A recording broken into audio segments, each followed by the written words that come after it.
Today we're doing a coolant flush on Pascal's Suzuki Bandit 1250s. You're going to need premixed coolant. We have some deionized water to flush it out, drain pan, a funnel, gloves, ratchet, 5/16 Allen key, 10mm socket, and an extension if you need it.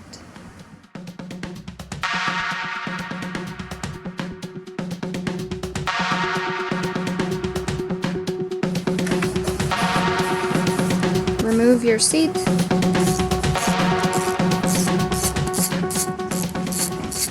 We checked our service manual and we require 3.3 liters for the coolant flush. 3,000 in the engine and 250 in the reservoir at the top. Do not open the radiator cap while the engine is hot. As the liquid's supposed to be green. You have to remove the front sprocket cover using a number 4 Allen key. Alright, Seb.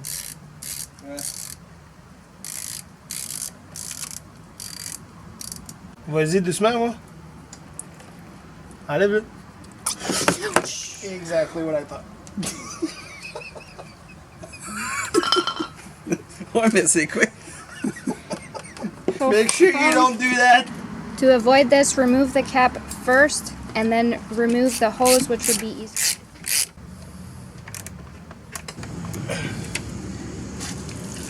I'm not really liking it, seeing it red and green.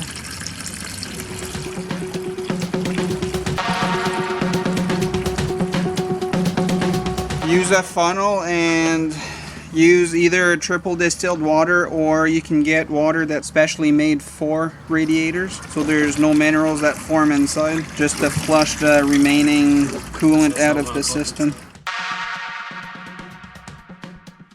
You have to drain the reservoir tank too, that's located at the back of the bike up here. And as you can tell, it's pretty dirty. I'm going to put water in there to flush it out. All I did is disconnected the hose that goes to the front of the engine.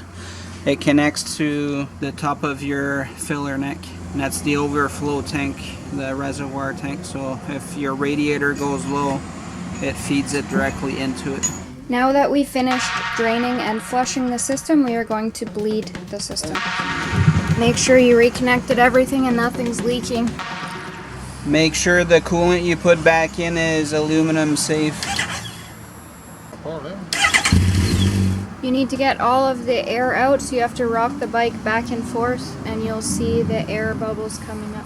Went for a ride last night, and now that the bike, the engine had time to cool off, it's the next morning now. I checked and the level is perfectly fine in the radiator. So I'm gonna leave that as is, top the reservoir tank back up to full, and call it a day.